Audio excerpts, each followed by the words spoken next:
Então, bom dia de novo a todo mundo que está aqui presente, todo mundo online.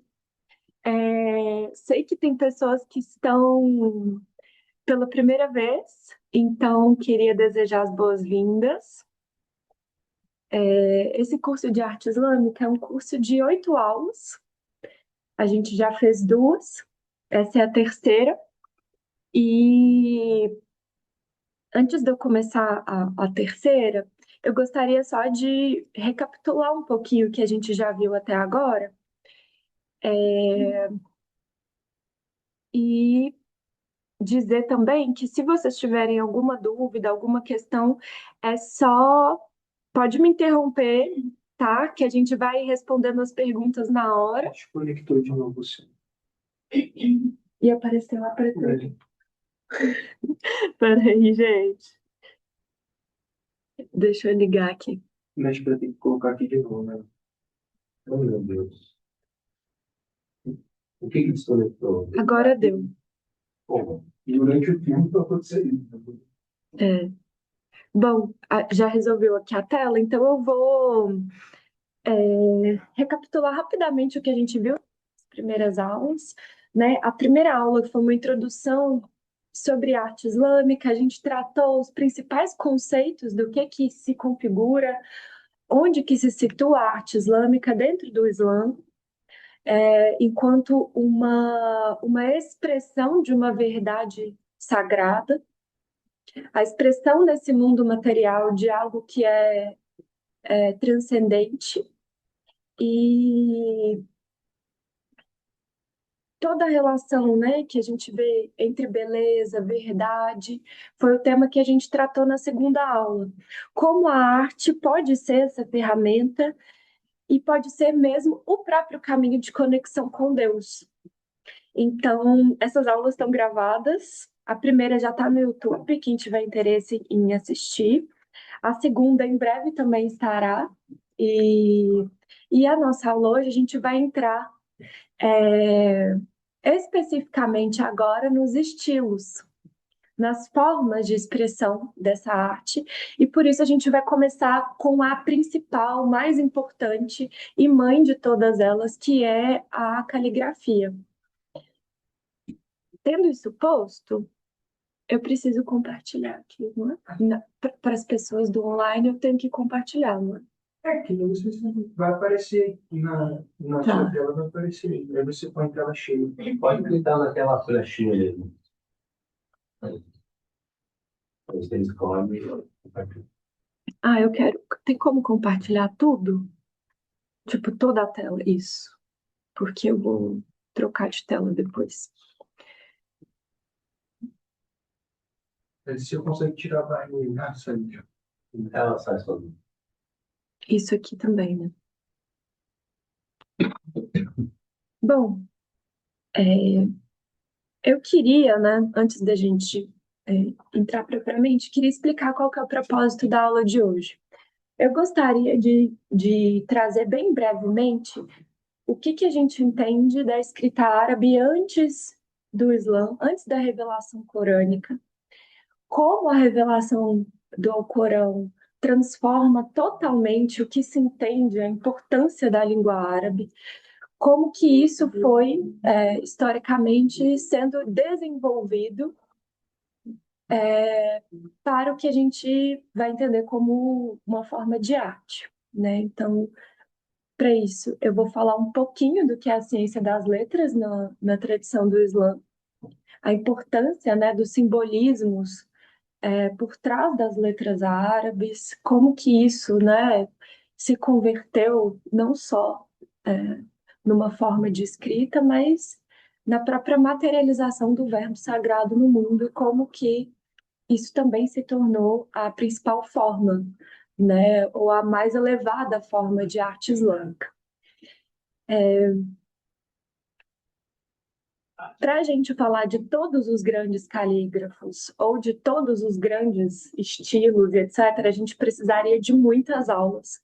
Então, a minha ideia é que a gente já entenda que não dá para esgotar esse tema em uma única aula. Então, sendo necessário, a gente pode ir para estender mais, né, essa parte e falar mais sobre isso depois. Então, é, hoje a ideia é que a gente faça algo introdutório mesmo.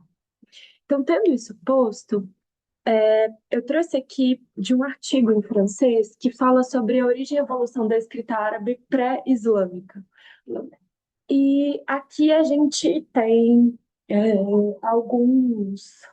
Tem esse diagrama que vai dizer para a gente essa evolução gráfica, né? Então, a escrita árabe ela é resultado de uma longa história de intercâmbios culturais e linguísticos, não só na Península Arábica, mas todo o Mediterrâneo Oriental também, que é o que a gente chama de Levante.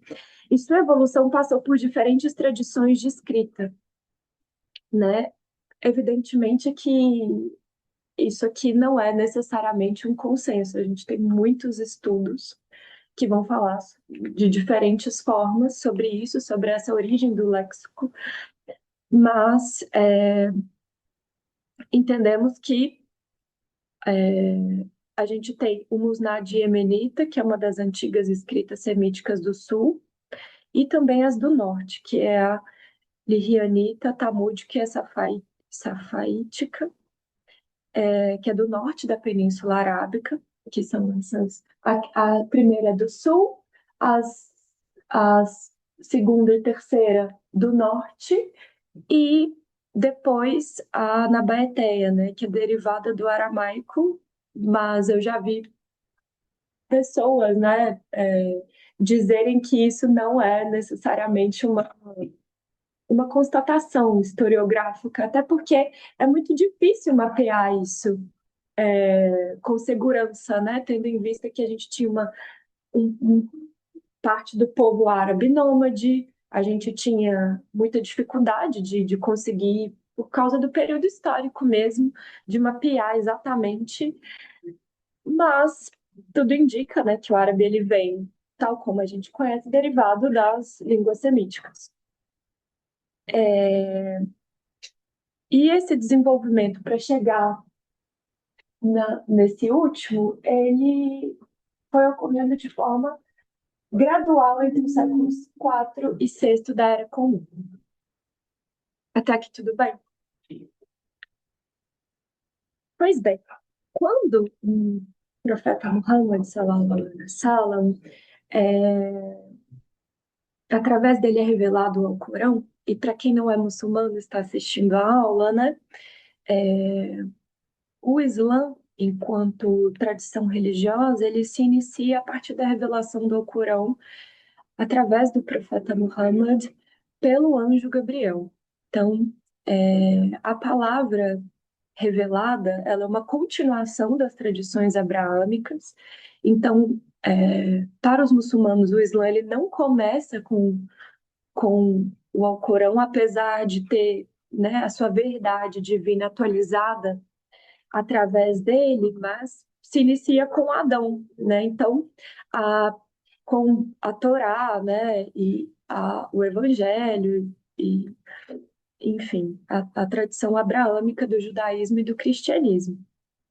Após isso, após a revelação corânica, a escrita passa a desempenhar um papel fundamental na preservação e transmissão dessa revelação. Então, a palavra de Deus aqui, ela é não só ouvida, mas ela é recitada e escrita, não só através da transmissão da tradição oral, que é a principal, mas a escrita dela também passa a ser muito importante. E passa a ser o meio pelo qual o texto sagrado pode ser preservado, transmitido, estudado, recitado e contemplado. E por que a caligrafia é a mais elevada forma de arte islâmica? Ela manifesta visualmente realidades espirituais contidas na revelação corânica. E isso é, para o Islã, a, a forma mais expressiva possível de revelar as verdades divinas a nós, que é limitada, né? Então, como eu já disse em aulas anteriores, a arte islâmica é uma arte anicônica. Então, ela não vai representar, ela entende, por um pressuposto a priori, a impossibilidade de representar Deus figurativamente. Não é possível, através de imagens, abarcar a totalidade da representação divina, mas o seu verbo, a gente pode chegar o mais próximo da sua expressão através do verbo. Então, a caligrafia, ela vai ser a mais elevada forma de arte islâmica justamente porque ela revela a verdade de Deus, que é o Alcorão, né? Ela transmite e manifesta através dela. Então, de acordo com a tradição, a caligrafia é uma personificação da palavra de Alá nesse mundo. E é o meio pelo qual as pessoas podem acessá-lo, ouvindo e vendo, né? Uma vez eu fui a uma mesquita numa Juma em Istambul e, evidentemente, eu não entendi nenhuma palavra do que estava sendo dito ali. E uma amiga falou para mim: não tem problema você não entender racionalmente, porque dentro da tradição acredita-se que só o fato de você estar ouvindo e estando em contato com aquilo, mesmo sem entender racionalmente a tradução ou o significado, aquilo já tem um efeito sobre você. Então, esse é sobre esse tipo de poder que a gente está falando. Então, quando a gente está falando de caligrafia islâmica, a gente não está falando só de uma estilização bonita da letra. A gente está dizendo de algo que transcende o mero idioma e se torna algo muito além disso. Ou seja, a própria personificação da palavra de Deus, né? E aí tem um livro que eu gosto muito da Anne Schimmel, que é Caligrafia e Cultura Islâmica. Ela vai dizer que a escrita árabe não é apenas um meio de comunicação, mas um instrumento de expressão estética e mística que reflete a centralidade do verbo na revelação corânica. E ela vai dizer o seguinte: a caligrafia islâmica vai ser a expressão visível do som sagrado do Alcorão, né? Funcionando como o elo entre a forma sensível, que é aquilo que a gente pode captar pelos nossos sentidos, e a realidade espiritual. E sobre isso, eu queria entrar rapidamente no que é a ciência das letras no Islã. Alguém aqui já ouviu falar nesse estudo dentro do Islã, da ciência das letras? O Lucas, o Japão, com certeza. ouvi falar o que se refere ao sistema já. Sim. Não sei. Pessoal do online.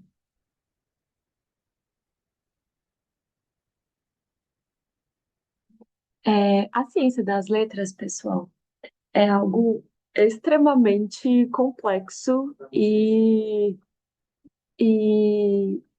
assim, eu vou trazer introdutoriamente sobre isso, tá? Mas depois a gente poderia ficar anos estudando a ciência das letras. E o que que é isso, né? A ciência das letras, ela vai tratar o alfabeto árabe não apenas como uma ferramenta de comunicação humana, igual o português, o inglês, o francês, mas como um código divino e a própria linguagem da criação. Então, esse é a base da ciência das letras, é a premissa. Então, no alfabeto árabe, cada letra vai possuir um valor numérico correspondente, que é o sistema de Abjad. E a ciência das letras vai estudar as relações matemáticas entre esses números e os nomes divinos, né? Lembrando que Deus tem 99 nomes divinos, revelando conexões ocultas entre o Criador e a criação.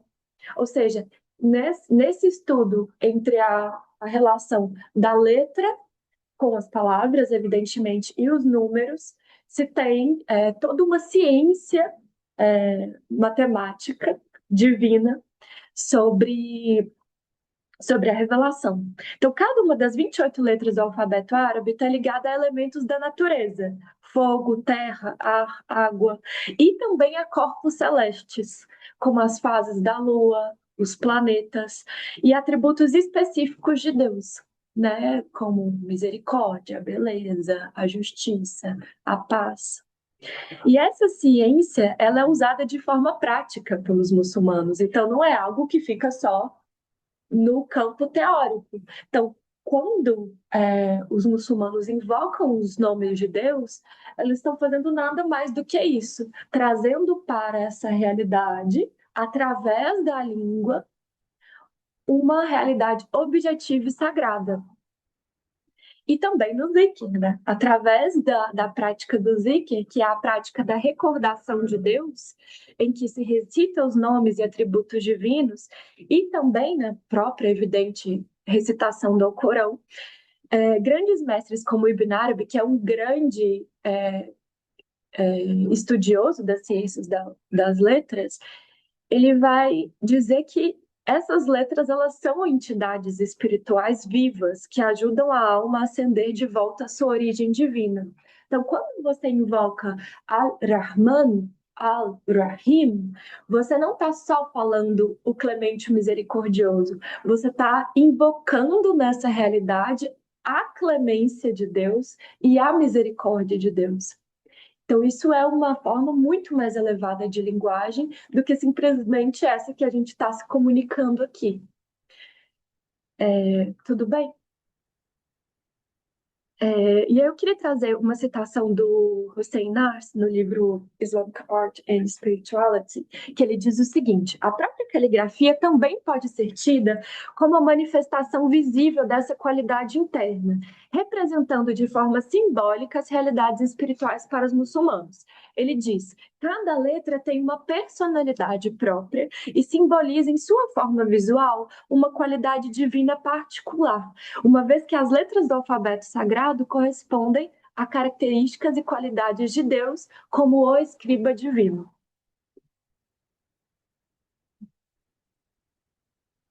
E aí eu queria só falar, por exemplo, vou dar um exemplo prático das ciências das letras sobre a letra Aleph, que é a primeira do alfabeto árabe.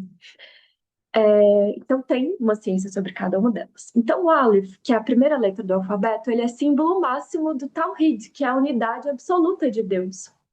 Então, para todo muçulmano, Deus é único e não há nenhum parceiro atribuído a ele.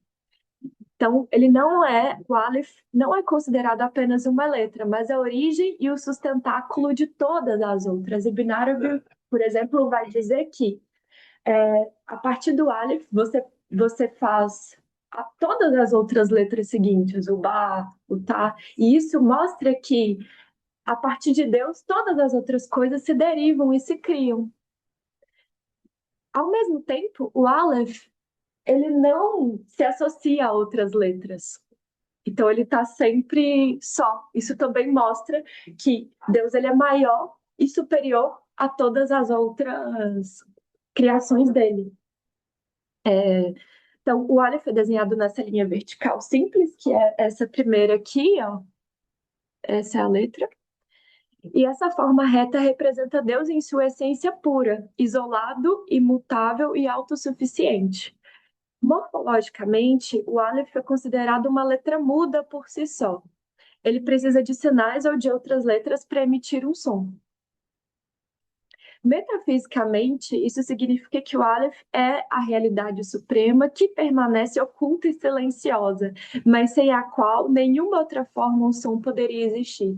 Esse é o paradoxo do mistério divino, na minha visão. E por isso todas as outras letras dependem do Aleph para ganhar forma. Por sua própria verticalidade, ele simboliza essa majestade divina, princípio transcendente do qual tudo se origina. É por isso que é a origem do alfabeto e a primeira letra do nome de Deus. Então, essa palavra aqui é Allah em árabe, Deus. Então, o Aleph começa a palavra de Deus, né? Então, do nome supremo de Deus, cuja própria forma visual transmite toda a doutrina metafísica islâmica sobre a natureza da realidade. Então, somente essa palavra aqui, que a gente está vendo, ela já diz tudo. Não só no som, mas visualmente. É, Na forma escrita do nome Alá, em árabe, distinguimos uma linha horizontal, a do próprio movimento da escrita, depois os traços verticais do Aleph e do Lam. Então, finalmente, uma linha mais ou menos circular, simbolicamente redutível a um círculo.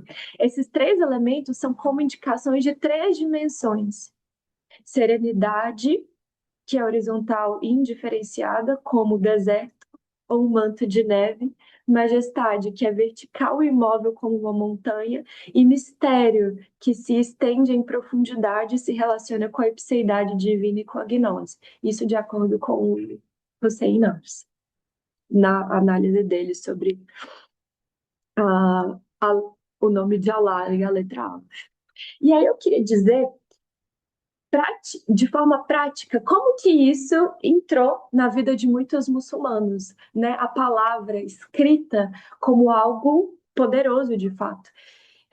Então, os versículos do Corão, eles não são apenas portadores de significados, mas entidades vivas, portadoras de força espiritual e de um magnetismo sagrado.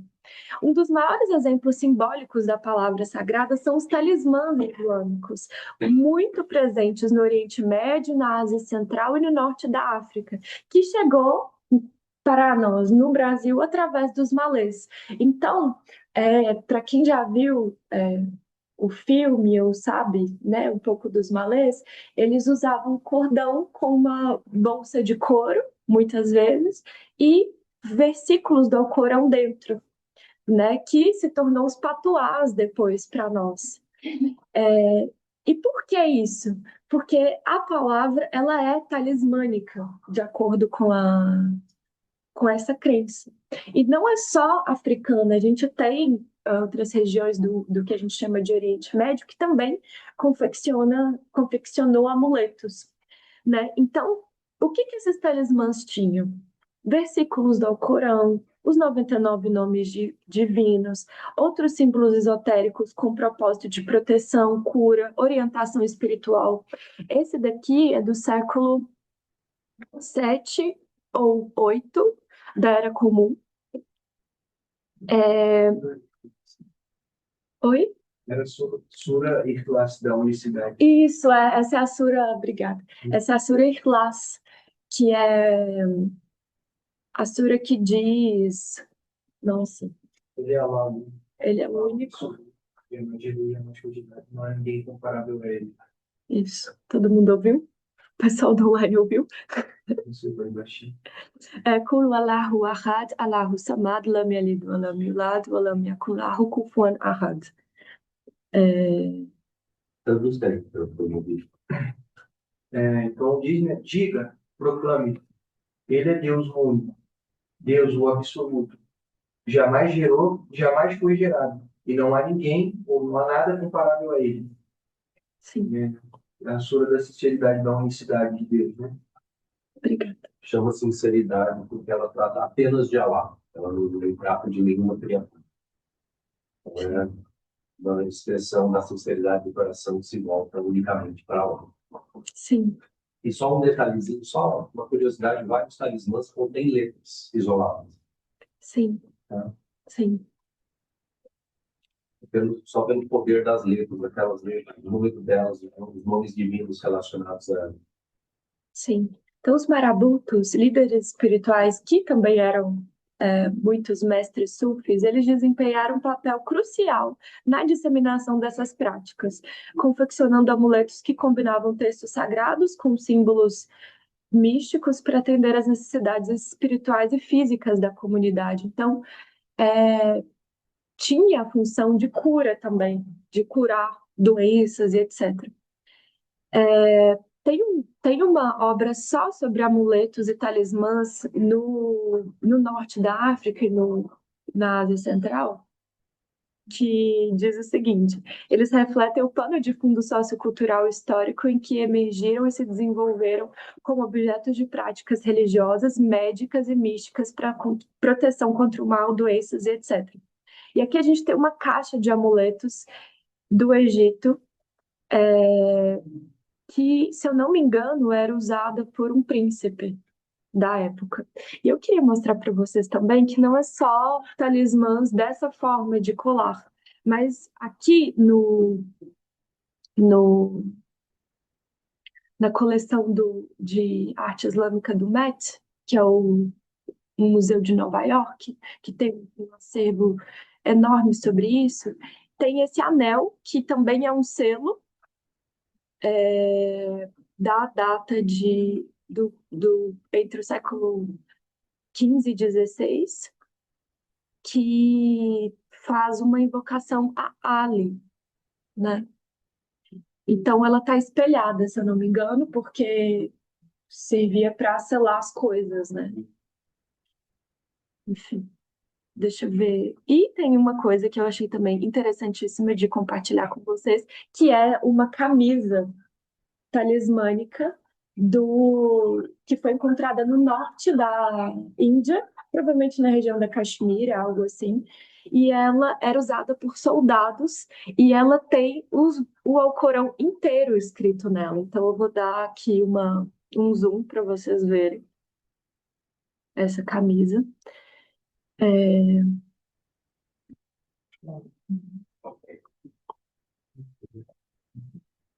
Tem os 99 nomes divinos nela e tem o Alcorão inteiro escrito, e era usada em batalhas, né? Então, tem uma parte, deixa eu ver se eu consigo achar, que está escrito Bismillah. É uma parte do meio, assim, aqui. Mas deixa eu ver se tem colorido.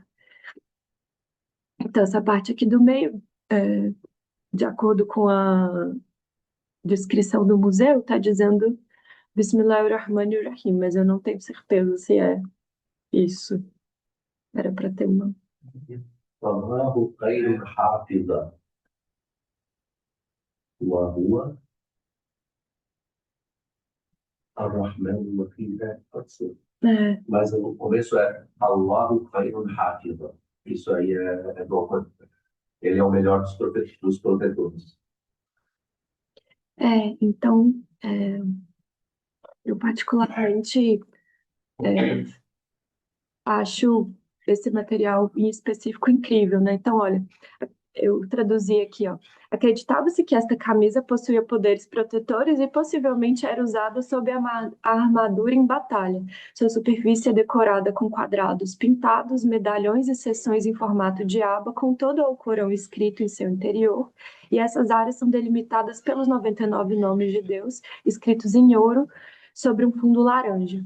Um painel no centro do verso, que é esse que a gente usa para tentar traduzir aqui, contém uma proclamação com letras douradas que diz: Deus é o misericordioso, compassivo, né? Rahman, Rahim, que realmente está escrito ali no final. No final, Né? Huwa Rahman Rahim. Allahu Khairun Hafiza wa Huwa Rahman Rahim.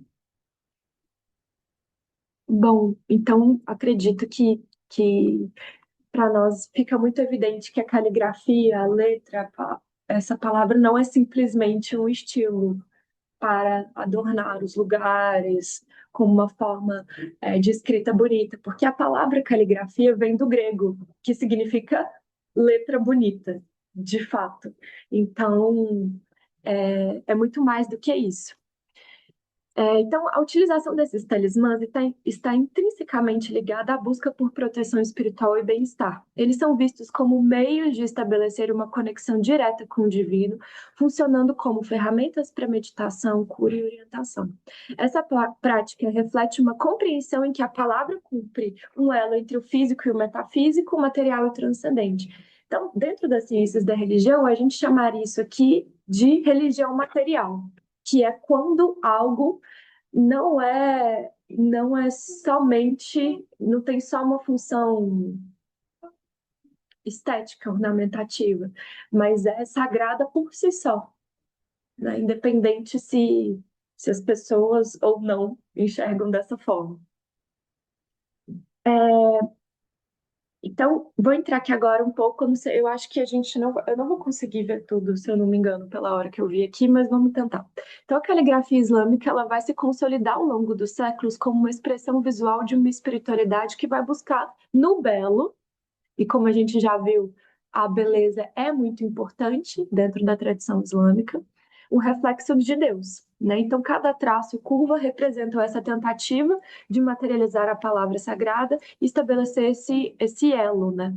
Dessa forma, ela não apenas, a caligrafia não é só para preservar o texto sagrado, mas materializar a experiência espiritual do contato com Deus, e por isso ela é a mais elevada forma de arte islâmica.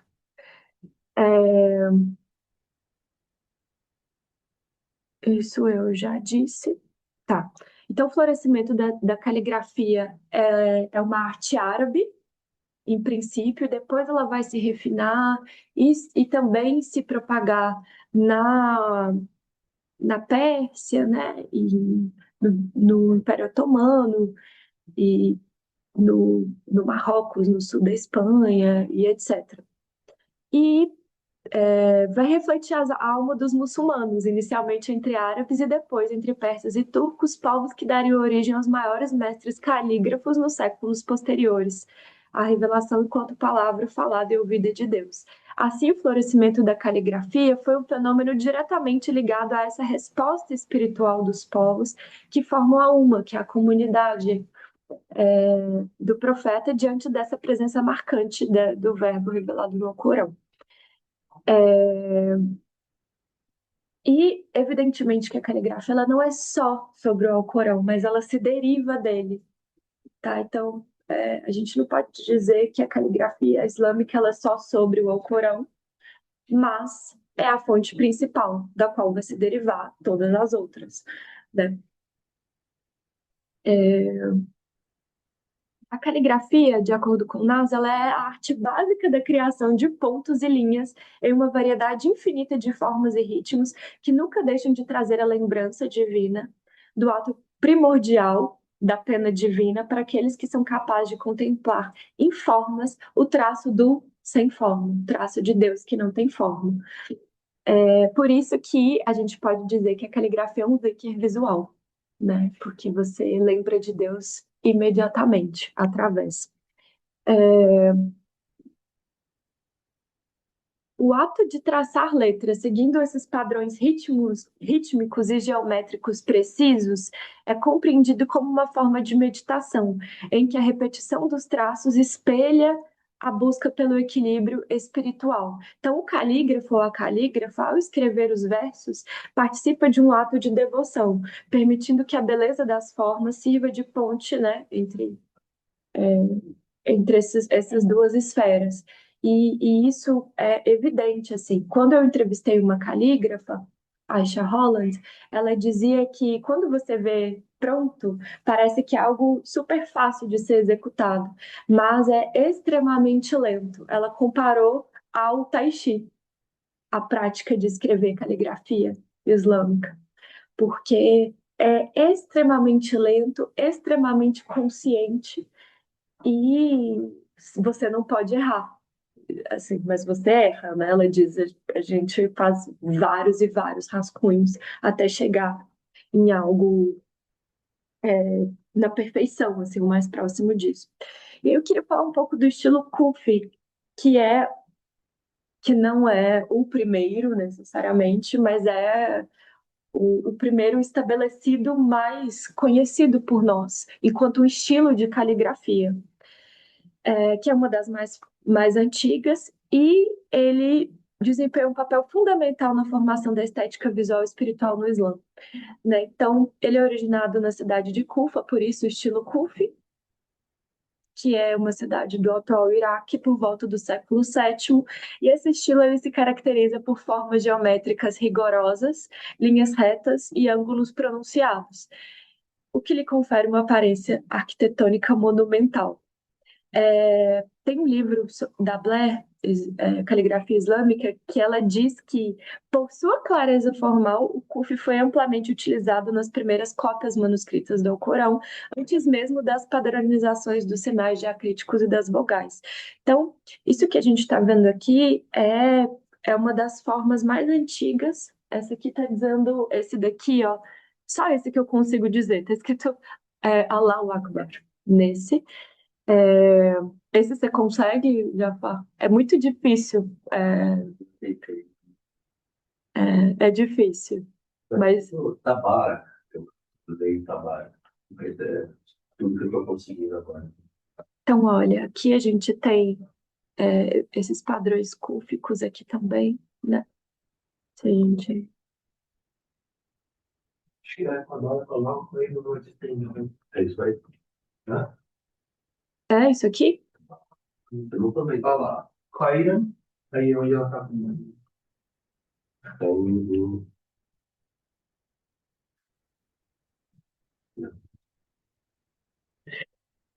É difícil. eu não vi isso aí. é, Tá. Bom, queria só mostrar, isso aqui é um mausoléu, né? Uma tumba com esse estilo, e essa aqui é uma torre no Uzbequistão, se eu não me engano, que tem esse... vamos lá. tá escrito Deus, né? Uhum. Aqui o Aleph e o Então, ela bota também, né? Allahu Akbar. Não tem um pontinho. É, A bandeira do Irã, ela tem nas bordas, tem Allahu Akbar e tudo. é a Amana, né? A própria A própria Amana, logo da Amana também. Então aqui é um exemplo de um outro tipo de cúfico, né? A gente tem o geométrico e a gente tem esse aqui que é um pouco mais arredondado. Esse é da Aisha Holland, dessa calígrafo, que ela cedeu para mim, para poder compartilhar. E claro que quando a gente pensa em cúfico, um dos exemplos mais importantes é na Cúpula da Rocha, né? Que tem esse um dos primeiros, né? Assim, da caligrafia aqui. Alguém arrisca ler o que está escrito? Temos entendedores aqui na plateia.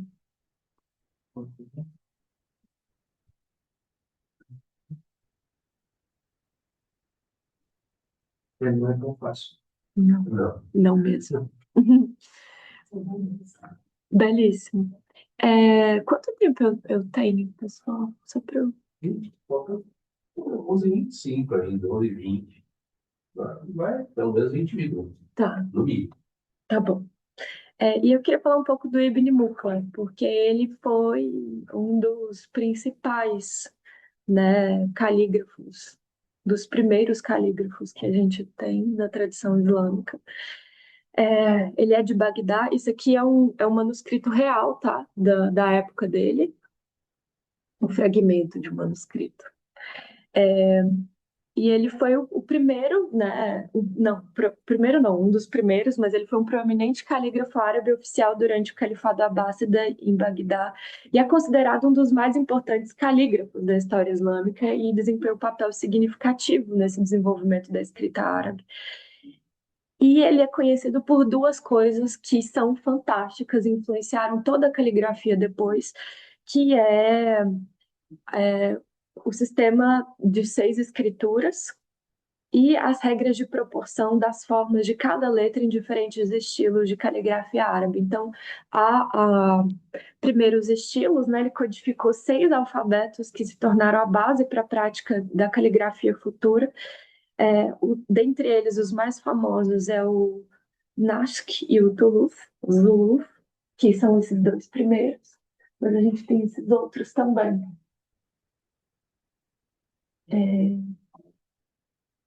E ele também estabeleceu um sistema de escrita proporcional que utilizava o círculo como diâmetro da letra Aleph como base. Isso é muito interessante, porque a gente vê que a matemática, a geometria, a busca por ordem e perfeição, ela nunca está desassociada no Islã. Então, a caligrafia, ela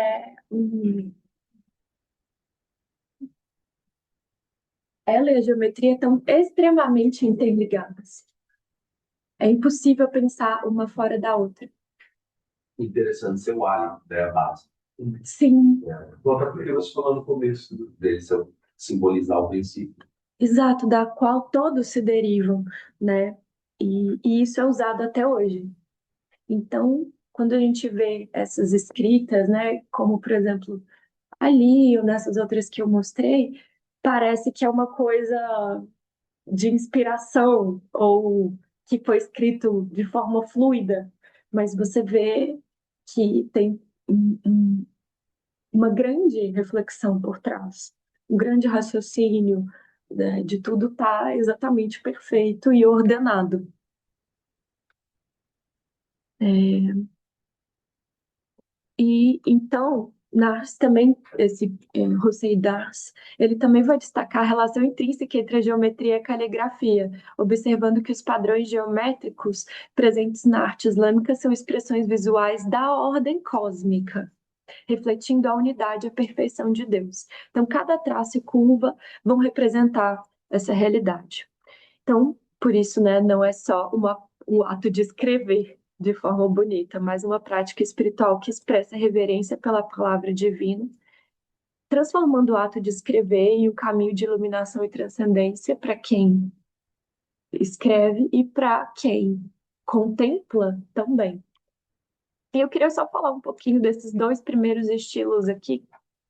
Tem muitos outros, né? Mas como eu disse, a gente precisaria de muitas aulas para poder falar de todos.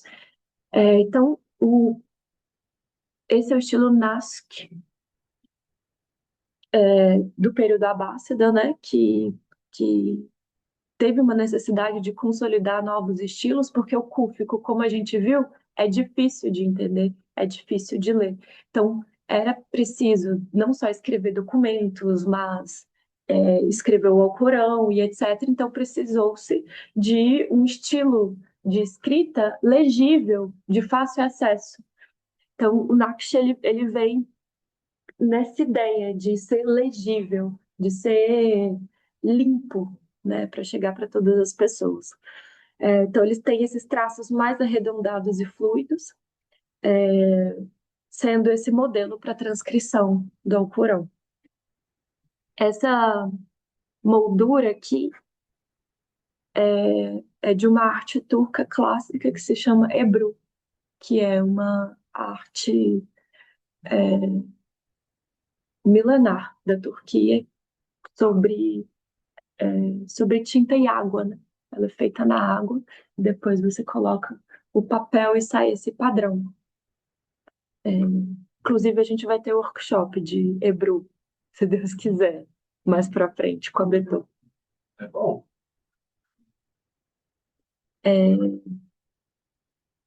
E o estilo Naskh, ele significa justamente isso, né? Cópia ou transcrição. Então, por isso que ele ficou tão difundido, para facilitar a leitura do Alcorão. Esse estilo ele se tornou a principal forma de escrita para textos corânicos e administrativos, e ele foi profundamente disseminado. E aqui a gente tem uma outra caligrafia da Asha Holland nesse estilo, e se eu não me engano está escrito: permaneça nesse mundo sem estar nele. Esteja nesse mundo como se você fosse um estrangeiro. Exato, perfeito. Sim. Daquela Marina. Que é algo muito importante dentro da tradição islâmica. E o anterior era um hadith que o profeta Salomão falou: aproveite cinco coisas antes de outras cinco. A tua vida antes da tua morte, a tua saúde antes da tua doença, o teu ócio antes da tua ocupação, a tua juventude antes da tua velhice, e a tua riqueza antes da tua pobreza. Oi! É o hadith. Alguém?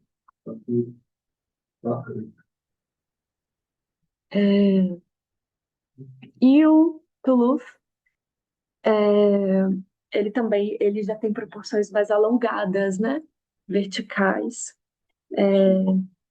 E, como a gente pode ver, é super difícil de ler. E daí também vem as influências da caligrafia persa e tudo mais depois. Então, o Ibn Muqla e o seu sucessor, que é o Ibn al-Bawab, eles refinaram esses dois estilos, o Naskh e o Toulouse, e produziram cópias do Alcorão completamente artísticas, né? Então esses mestres eles foram fundamentais para essa padronização, baseando-se nesses princípios geométricos rigorosos que associavam proporção à harmonia cósmica. Suas obras. Oi! Oi, quem tá dando oi aqui? Oi. Não tem ninguém com áudio aberto. É, mas alguém deu oi. Oi. Realmente já. Gostou da arte de hoje, né? A criança gostou da arte de hoje. Eu até perdi o que eu tava falando aqui, mas enfim. O Alcorão escrito lá, eles fizeram. Sim, sim, e daí influenciou todos os outros calígrafos. Depois tem o Ibn Tuca também, que traz isso para um lado mais espiritual, né, do sufismo e etc. Tem muitos grandes calígrafos na Turquia, no Irã, no próprio norte da África. São muitos estilos, muitas possibilidades aqui que a gente poderia ficar falando horas. E aí, uma coisa que eu acho muito interessante é que muitos calígrafos compreendiam, né, e compreendem ainda, confirmei isso já com algumas pessoas que estudam caligrafia, que são calígrafos, que quando você traça uma linha da direita para a esquerda, você está escrevendo em direção ao seu coração, né? Então tem todo esse processo, né, que o próprio árabe tem. Você não escreve da esquerda para a direita, você escreve da direita para a esquerda. E isso tem um simbolismo muito grande, né? De você escrever em direção ao coração. Então, nesse gesto, ao concentrar-se na formação de palavras em belas configurações, o indivíduo também realiza um movimento interior, né, reunindo esses elementos dispersos da sua alma e reconduzindo-os ao seu centro. Isso é muito importante, né, na arte islâmica como um todo, de centrar o sujeito na contemplação, né? Então, quando você vê padrões geométricos que se repetem ao infinito, isso cria um espaço vazio em você. E isso é ótimo, porque é nesse vazio, nesse vácuo, em que o sagrado vai se manifestar. E na caligrafia a gente pode pensar a mesma coisa. Por isso que a Anne Mahishimo afirma que escrever um versículo do Alcorão é uma forma de oração. Então, cada traço da pena é esse movimento de direção ao sagrado. Então, o calígrafo ele não é apenas um artista, mas alguém que tem que ser imbuído de intenção espiritual, cuja prática artística se aproxima do rito. Na minha primeira aula, a gente conversou sobre a diferença entre arte islâmica, arte feita por muçulmanos, arte feita por não muçulmanos. Um não muçulmano pode reproduzir perfeitamente uma caligrafia islâmica. E isso vai ser arte islâmica? Vai. Mas, quando você tem um calígrafo muçulmano que tem toda essa consciência, essa orientação e esse propósito, a gente entende que a coisa se eleva, né?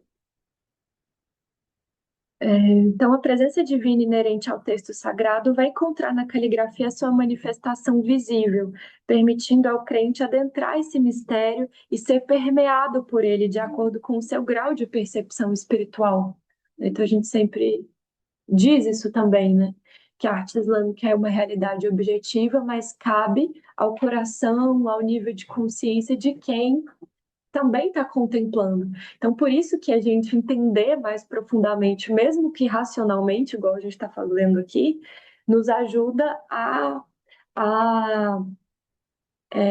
contextualizar melhor a relação com a arte, né? Para que não seja, apesar de que a gente sabe que a arte ela tem o aspecto do indizível, ela nos toca sem a gente precisar de entender racionalmente. A importância de compreender isso daqui é fundamental, né? Para que a gente tenha mais elementos e mais repertórios para aprofundar na própria experiência de contato com a arte. Então, essa arte sagrada da caligrafia, ela age como uma chave que descortina os véus da existência material, conduzindo a alma ao encontro com essa baraka, né, com essa bênção divina que emana das palavras reveladas. Na delicadeza dos traços e no equilíbrio das composições, a alma vai contemplar reflexos do infinito e do eterno, saboreando, mesmo que por um instante fugaz, essa essência do divino. E para terminar, já pensando na nossa próxima aula, ao consagrar a palavra revelada por meio da beleza formal, a caligrafia transforma o espaço em que se insere, imbuindo-o de uma dimensão sagrada e simbólica. Essa mesma lógica de sacralização do espaço pode ser pensada na geometria e na arquitetura. São os mesmos princípios, na qual cada elemento construtivo, desde a cúpula até a ornamentação geométrica, é projetado para refletir a ordem e a harmonia de Deus. Então, assim como a caligrafia ordena o tempo e a linguagem em moldes de beleza e significado, a geometria, que é o tópico da nossa próxima aula, ela ordena o espaço. Então, como toda arte islâmica, distante de restringir a um mero ornamento visual, a geometria, que a gente vai falar na próxima aula, configura como um saber simbólico e meditativo, cuja estrutura pautada na repetição, simetria e proporção visa manifestar de forma sensível a presença desse infinito no mundo finito. E a caligrafia, sem dúvida, é a maior expressão disso. E é isso, pessoal. Obrigada. Temos comentários e perguntas. Palavra de vocês. Alguma dúvida?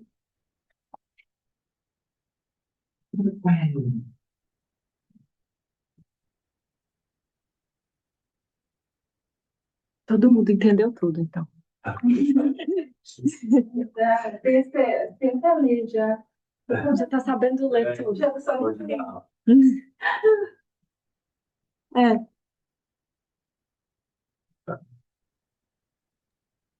A gente tem que rever, pensar e para depois fazer as perguntas, que é muita coisa nova.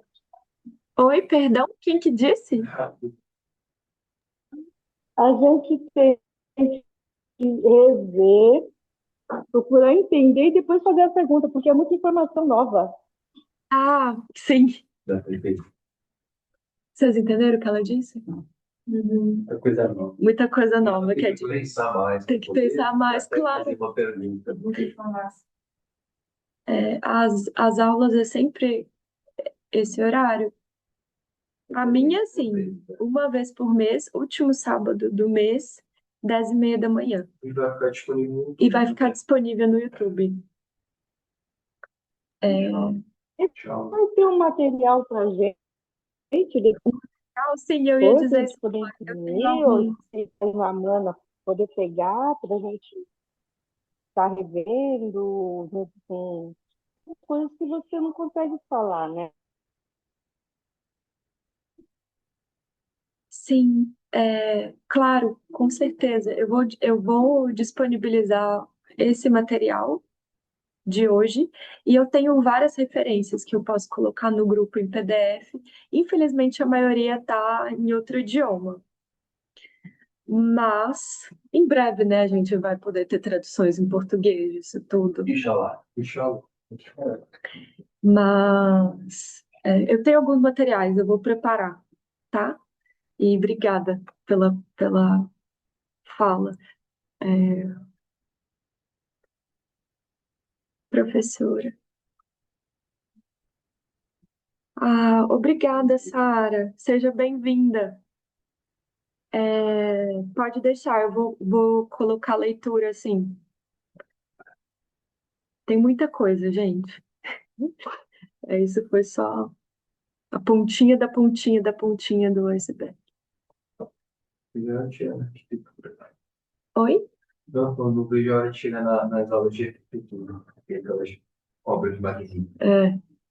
Bom, tem mais alguma questão no online, pessoal?